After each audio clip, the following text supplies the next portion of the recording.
예레미야 31장 20절 말씀을 제가 한번 읽고요, 그 다음에 여러분이 같이 읽겠습니다. 에브라임은 나의 사랑하는 아들, 기뻐하는 자식이 아니냐. 내가 그를 책망할 때 말할 때마다 깊이 생각하노라. 그러므로 그를 위하여 내 마음이 측은한즉 내가 반드시 그를 긍휼히 여기리라. 여호와의 말이니라. 에브라임은 나의 사랑하는 아들, 기뻐하는 자식이 아니냐. 내가 그를 책망하여 말할 때마다 깊이 생각하노라. 그러므로 그를 위하여 내 마음이 측은한즉 내가 반드시 그를 긍휼히 여기리라. 여호와의 말이니라. 아멘. 네, 아멘이십니까? 오늘 긍휼히 여김을 입은 자, 우리가 받은 자라기도 하고 입은 자라고 하는데, 오늘도 성경 말씀에 긍휼히 여기리라, 여호와의 말이니라, 곧 하나님의 말씀이다라고 이렇게 딱 아주 단정을 짓고 또 선언을 하시지 않습니까? 입다라는 말을 이제 성경적인 성경에도 사랑을 입은 자라는 그런 단어들이 많이 나오는데, 그 원어적인 의미를 좀 보니까 하나님의 긍휼을 입다, 하나님의 사랑을 입다라고 할 때 그 입다라는 말이 그 물속에 아주 첨벙 빠지는 것, 물속에 완전히 잠기는 것을 의미하더라고요. 또 그런가 하면 또 다른 의미가 완전히 색으로 완전히 칠해진, 그리고 색에 완전히 그냥 잠겨버리는 그런 의미를 가지고 있더라고요, 보니까. 그러니까 우리가 하나님의 사랑을 입었다, 하나님의 긍휼을 입었다라는 말씀은 다시 이제 또 해석해서 풀어서 말씀드리면, 완전히 그 긍휼의 그 은혜의 바다, 그 은혜 가운데 완전히 잠기는 것을 말씀하고 있고, 또 그 은혜에 완전히 내가 그렇게 정말 쪄들듯이 그렇게 도배되듯이 물들듯이 그런 의미를 이제 가지고 있습니다. 이 긍휼이라는 이 단어는 성경에는 엄청나게 많이 나오더라고요. 제가 이제 성구사전을 이렇게 한번 찾아보니까 이루 숫자를 헤아릴 수 없을 만큼 많은 곳에서 이 긍휼의 단어, 긍휼이라고 하는 이 단어를 사용하고 있습니다. 그런데 오늘 일반적으로 우리가 이제 일반 생활 가운데 긍휼이라는 단어는 잘 사용하지 않습니다. 여러분, 긍휼이라는 말을 여러분 쓰셔보셨습니까? 설교를 들을 때나 또 성경을 통해서나 이렇게 긍휼이라는 단어를 읽기도 하고 보기도 하고 또 이게 고백하기도 하지만은 실제적으로 삶 가운데서 이 긍휼이라는 단어를 많이 쓰지 않습니다. 비슷한 단어로 쓰는 것이 뭔가 사랑이라는, 불쌍 여기다, 또 인자, 자비 이런 의미로 이제 사용하기도 합니다. 실제적으로 이 단어를 또 그렇게 번역한 곳이 상당히 많이 있습니다. 이 단어를, 이 성경에서 이 긍휼이라는 단어를 정확하게 해석하기는 어렵다라고 생각이 제가 듭니다. 왜냐하면 이 긍휼이라는 그 단어 안에 하나님의 마음이 담겨져 있기 때문이거든요. 이 긍휼이라는 이 말은 하나님의 마음의 표현입니다. 그 마음의 표현도 모든 하나님의 성품 가운데 가장 밑바닥에, 가장 바탕에 흐르고 있는 하나님의 마음이에요. 어떻게 하나님의 그 마음을 우리가 언어로 표현할 수 있겠습니까? 이 언어로 어떻게 우리가 다 해석할 수 있겠어요? 그러나 다만 그냥 우리가 알기로는 이 성경을 통해서 말씀하는 것, 전체적인 성경을 통해서 하나님이 말씀하시는 그 어떤 의미들, 그런 뉘앙스들을 통해서 이 긍휼을 해석한다라고 한다면, 너무너무 사랑해가지고 너무너무 사랑한 나머지 그 정말 사랑함으로 느끼는, 그 너무너무 사랑함으로 인하여서 느끼는 그 측은한 마음, 불쌍히 여기는 마음. 여러분, 이 단어가, 제가 지금 방금 말씀드린 이 말이 이 긍휼이라는 말을 다 담을 수가 없어요.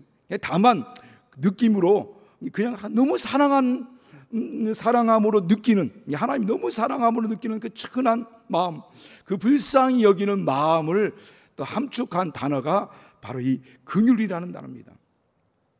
그런데 우리가 제가 방금 이제 긍휼이라는 단어에 대한 사전적 어떤 의미를 제가 말씀드렸지만은, 그 긍휼이라는 그 단어의 의미를 그대로 어느 정도 함축하고 있는, 하나님의 마음 가운데 함축하고 있는 그 성경이 오늘 방금 여러분 읽었던 오늘 본문 딱 한 절입니다. 물론 이제 15절부터 20절까지 말씀 한 단락이기 때문에 그걸 전체를 다 읽어야겠지만은 오늘 이 20절 내용 안에 하나님의 긍휼이라는 이 단어가 지금 뭐 창세기부터 계속 예수님께서도 이 말을 많이 사용하지 않았습니까? 근데 다만 이 마음, 예수님의 마음, 하나님의 마음이 어떤 마음으로 이 긍휼을 말씀하고 있는지를 오늘 이 본문을 통해서 느낄 수는 있다고 하는 겁니다.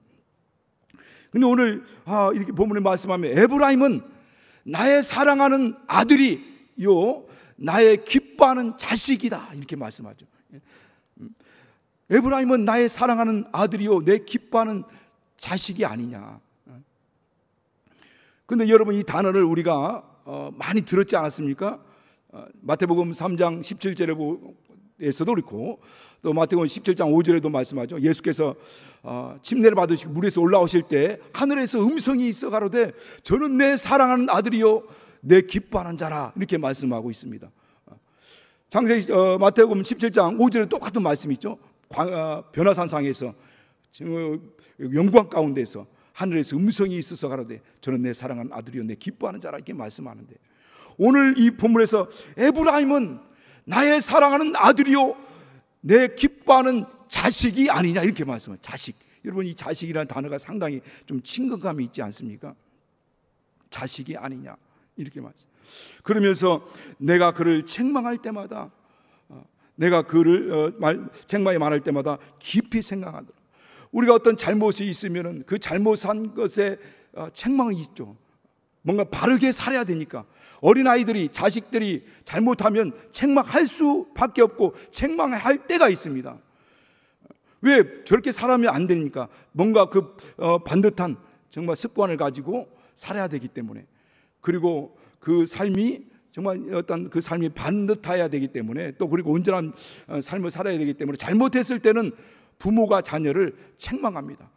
그러나 그 책망할 때 그 부모의 마음이 얼마나 안타깝고 아픕니까?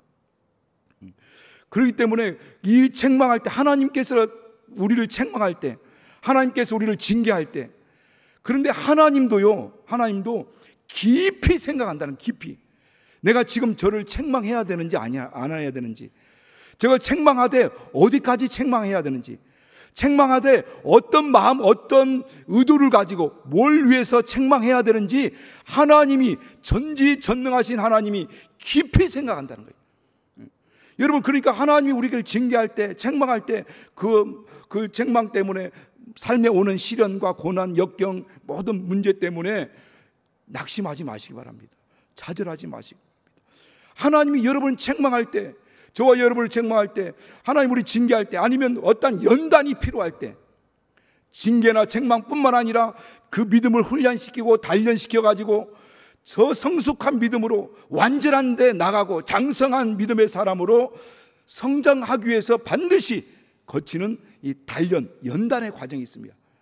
짜라프 용광로에서 막 금을 불순물을 제거하는 그런 과정을 말씀하고 있지 않습니까?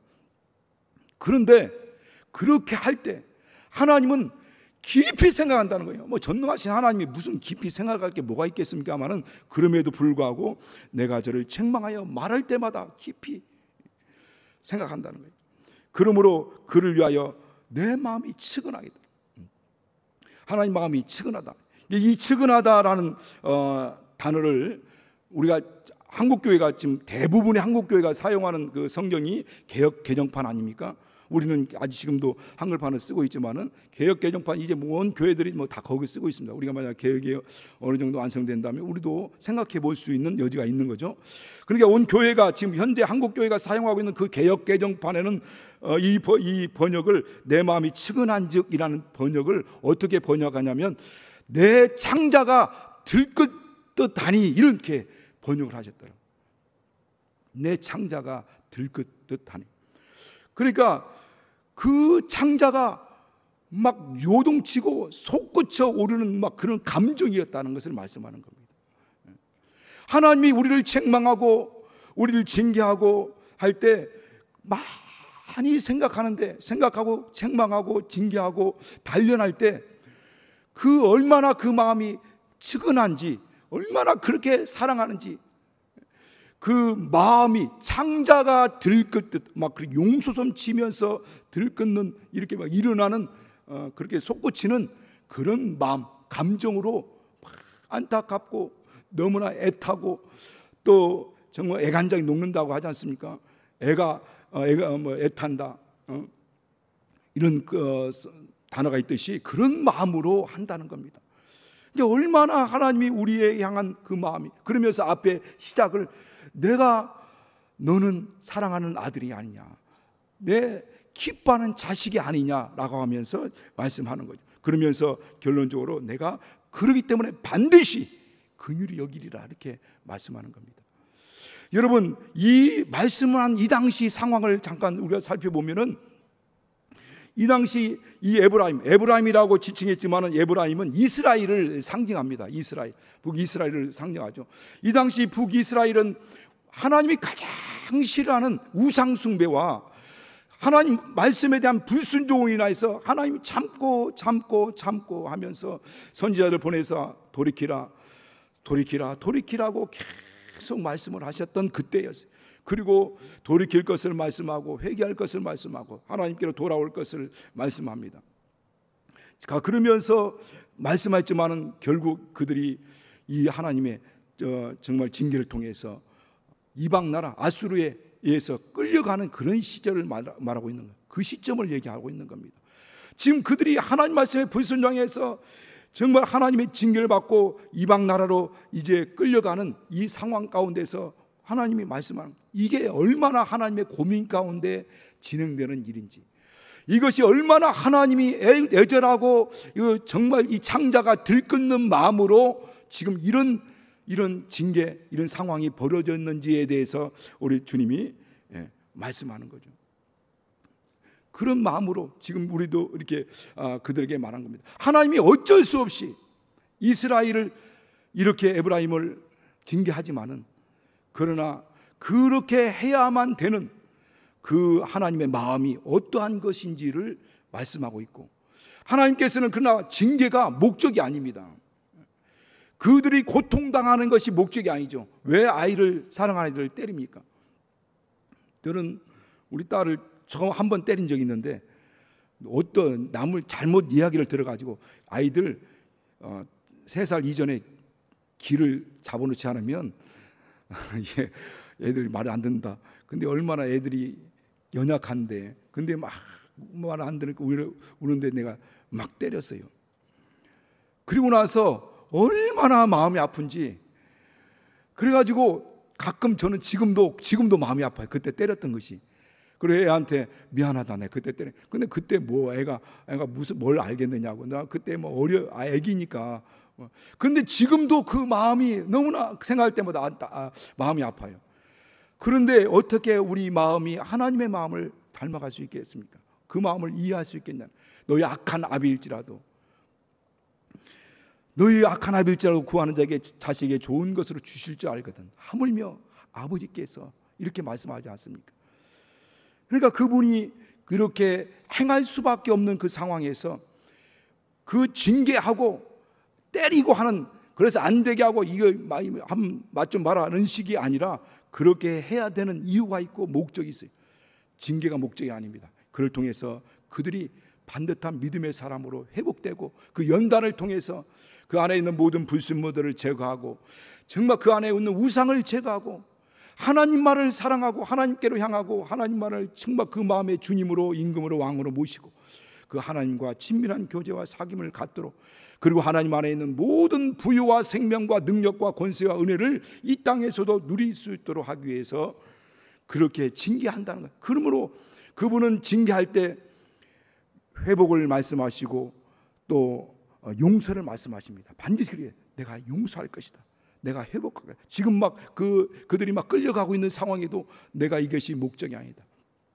내가 용서할 것이고 회복할 것이고 반드시 너희를 다시 돌아오게 할 것이다 라는 말을 지금 15절부터 20절까지 계속 그 얘기 하시는 거거든요. 돌아오게 할 것이다. 내가 이렇게 하지만은 다시 돌아오게 할 것이다. 그 내용을 우리가 에레미야서 29장 11절 말씀을 통해서 잘 알지 않습니까? 너를 향한 나의 생각은 내가 한다. 그러니까 우리는 여러분 하나님이 왜 이렇게 하는지 이해가 안 될 때가 많지 않습니까? 도대체 하나님 왜 이러시는 겁니까? 왜 나한테 이러세요? 라고 항문할 때가 이렇게 많습니다. 하나님 왜 나한테 이러시는 겁니까? 왜 나한테 이러세요? 왜냐면 이해가 안 되니까. 이런 상황이 이해가 안 되고 지금 벌어지는 이런 삶이 이해가 안 되니까 하나님 뭐 때문입니까? 왜 이러십니까? 라고 하지만은 우리는 한치 앞을 모르거든요. 근데 나의 생각을 내가 하나니, 널 향한 나의 생각을 내가 하니, 이건 재앙이 아니라 평안이요 장래 너에게 소망을 주려 합니다. 그러니까 우리가 시편 139편 14절 도 보면은 하나님의 수가 얼마나 많은지, 우리는 한 수 앞을 바라보기도 못하고, 뭐 바둑되는 사람은 막 9수를 보면은 뭐 9단이라고 하는데 한 수 앞을 알지 못하는데 하나님의 수는 얼마나 많은지 바닷가에 모래알처럼 많도소이다라고 말씀합니다. 그러니까 한 수를 보지 못하는 우리가 바닷가의 모래알처럼 어마어마한 그 수를 가지고 우리를 인도하고 양육하고 다스리고 통치하고 그렇게 연단하고 단련하고 훈련하시는 그 하나님의 수를 어떻게 다 이해할 수 있겠습니까?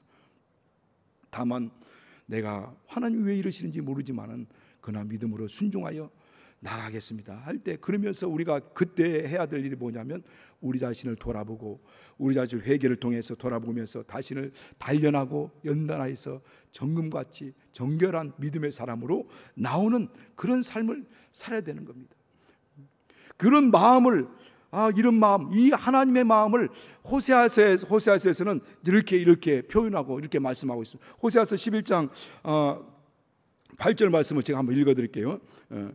여러분 찾아보실래요 한번? 자, 호세아서 11장 8절 말씀을 한번, 성경을 가지고 오신 분은 찾아보시고 없는 분은 가만히 계시면, 평안히 계시면 제가 여러분에게 읽어드리겠습니다. 가만히 귀를 쫑긋 하시고 한번 들으시기 바랍니다. 자, 호세아서 11장 8절 말씀을 보면은 이제 호세아서는 이 에브라임 이스라엘에게 하나님이 어떻게 호세아를 통해서 어떻게 말씀하시는가 한번 들어보시기 바랍니다. 자, 에브라임이여 내가 어찌 너를, 자 같이 읽을 수 있는 분은 같이 읽으세요. 히브리서 11장 8절. 여기 쳐다봐야 안 나옵니다. 자, 시작. 에브라임이여 내가 어찌 너를 놓겠느냐, 이스라엘이여 내가 어찌 너를 버리겠느냐, 내가 어찌 아드마 같이 놓겠느냐, 어찌 너를 스보임 같이 두겠느냐, 내 마음이 내 속에서 돌아서 나의 긍휼이 온전히 불붙듯 하도다. 자, 하나님이 말씀한 에브라임이여 내가 어찌 너희를 놓겠느냐, 내가 어찌 너희를 그냥 두겠느냐, 내가 이 소돔과 고모라, 이 아드마와 스보임, 이 소모라 고모라 땅 그 주변에 있는 망한 것, 그들처럼 내가 놓지 않겠다는 거예요. 그들처럼 내가 그냥 두지, 방치시키지 않겠다는 겁니다. 그러면서 하시는 말씀이 뭐라고 말씀합니까? 내 마음, 널 향한 내 마음이 내 속에서 나의 긍휼이 온전히 불릴 듯하다. 그 너무너무 사랑한 자들이 그 모든 그 삶에 정말 안타까워가지고 너무나 측은해서 그 불붙는 마음으로 우리를 긍휼히 여기신다는, 이 긍휼의 마음이 바로 이와 같은 하나님의 마음이라는 겁니다. 그러니까 이 단순히 어떤 사전적 의미로서 긍휼은 이런 것이다라고 표현할 수 없다는 거예요. 하나님이 우리를 향한 이런 마음이 얼마나 불붙듯 하는 건지, 얼마나 애타고 이 창자가 들끓는, 정말 애간장이 녹는다, 애간장이라는 말이 이 창자를 얘기하지 않습니까? 애끓 듯 하다, 정말 이 안에서 막 그 창자가 들끓는 그런 의미를 말하고 있는 거죠. 애가 탄다, 막 이런 말이 정말 창자가 막 타들어가는 이런 의미를 지금 말씀하고 있습니다.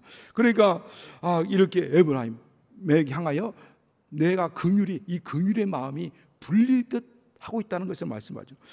그런가 하면 신약에 와서도 예수님께서 동일하게 이런 말씀을 하시는데, 에베소서 2장 4절 5절 말씀을 같이 읽겠습니다. 이쯤 되면 여러분 막 지금 졸리거든요.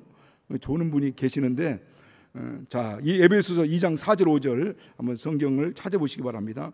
자, 신약에서는 어떻게 이 긍휼의 마음을 어떻게 말씀하고 있는지, 긍휼을 어떻게 표현하고 있고 어떤 상황으로 말씀하고 있는지를 한번 에베소서 2장 4절 5절 말씀을 같이 읽겠습니다. 자, 크게 읽겠습니다. 자, 시작. 긍휼에 풍성하신 하나님이 우리를 사랑하신 그 큰 사랑을 인하여 허물로 죽은 우리를 그리스도와 함께 살리셨고 너희가 은혜로 구원을 얻은 것이라. 또 함께 일으키사 그리스도 예수 안에서 함께 하늘에 앉히시니. 긍휼에 풍성하신 하나님이 우리를 사랑하신 그 큰 사랑을 인하여서 이 허물로 죽은 우리를 그리스도와 함께 살리셨고, 그리스도와 함께 일으키사 그리스도와 함께 하늘에 앉히셨다, 이렇게 말씀해요. 그러니까 사랑, 자비, 불쌍히 여김, 인애라는 말이 다 똑같은 말입니다. 그러나 어떻게 보면 조금 또 우리가 오늘 이제 긍휼에 대해서 이제 말씀을 듣고 있으니까, 긍휼이란 단어를 조금 해석한다면 이 사랑, 불쌍히 여김, 자비 막 이런 단어와 조금 차별화시킨다면 이 단어의 밑바닥, 하나님이 이 풍성한 긍휼에서 사랑이 나온다는 거죠. 긍휼에서 자비가 나와. 똑같은 단어이긴 하지만 그러나 우리말로 이 다른 의미가 있으니까, 그러니까 가장 그 풍성하신, 긍휼이 풍성하신 하나님, 그 하나님의 마음에서 사랑이 나오고, 그 우리를 사랑하신 그 큰 사랑을 인하여, 하나님의 긍휼이 풍성하신 하나님이 그 풍성한 긍휼 가운데서 우리를 사랑하신 그 큰 사랑으로 인하여서, 그 긍휼에서 나오는 사랑으로 인하여서 어떤 일들이 벌어지냐면, 하나님께서 그리스도가 죽은 자 가운데 3일 만에 살아나셨듯이 우리도 그와 함께 살리고, 여러분 예수님이 살아나신 걸 믿으시면 아멘 하시기 바랍니다. 그런 것처럼, 그리스도가 살아난 것처럼 우리도 예수 그리스도와 함께 다시 살아날 것이라는 겁니다. 그리고 예수님이 죽은 자 가운데서 부활하신 것처럼 우리를 예수님과 함께 일으키신다는 거예요.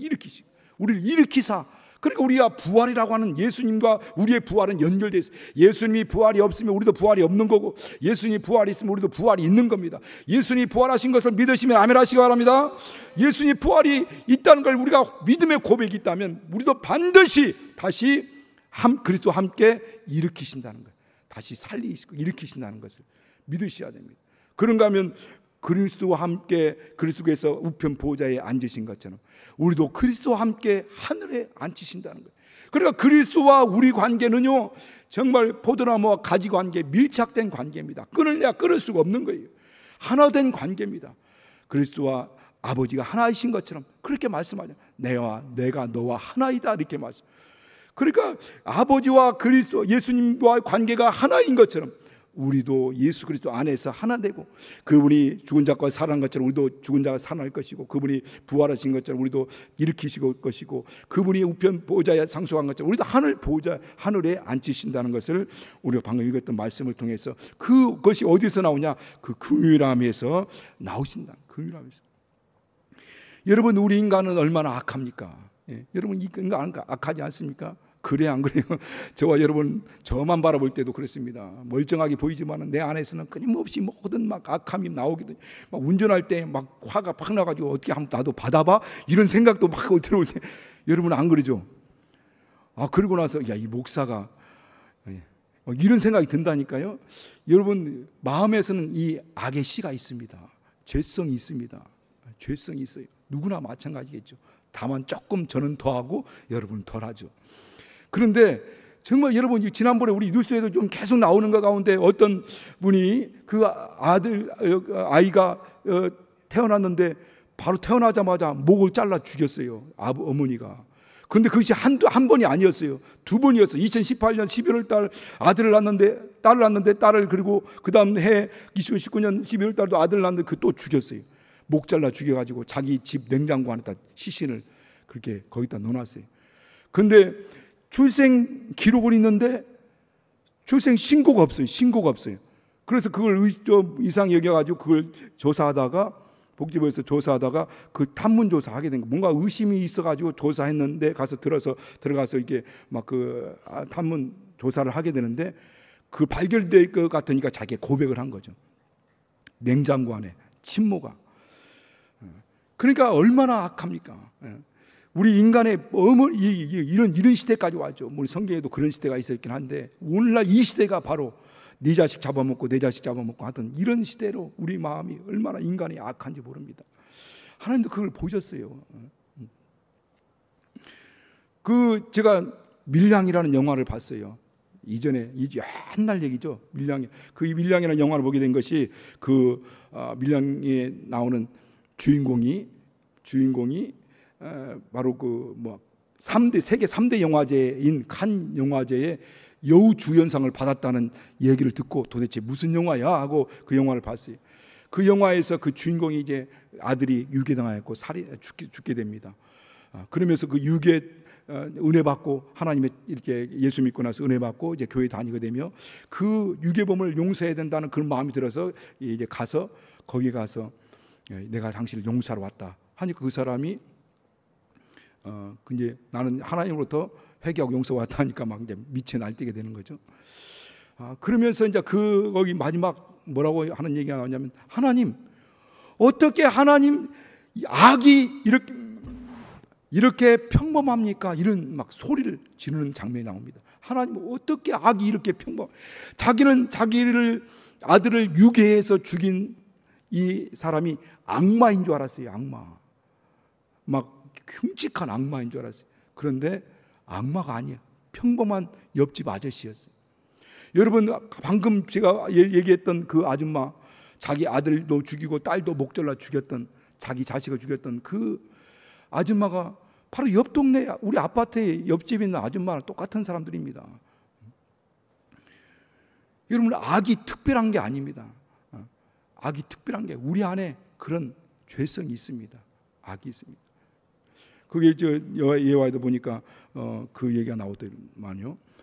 그 아돌프 아히만이라는 사람 있잖아요. 1961년도 12월 달에 아우슈비츠 수용소, 저도 아우슈비츠에 가봤거든요. 거기 가보니까 정말 진짜 아주 처절한 그런 장면들을 보게 되는데 그 아우슈비츠 수용소에서 수많은 유대인들을 막 무참하게 살해했던 아돌프 아히만이라는 사람이 있습니다.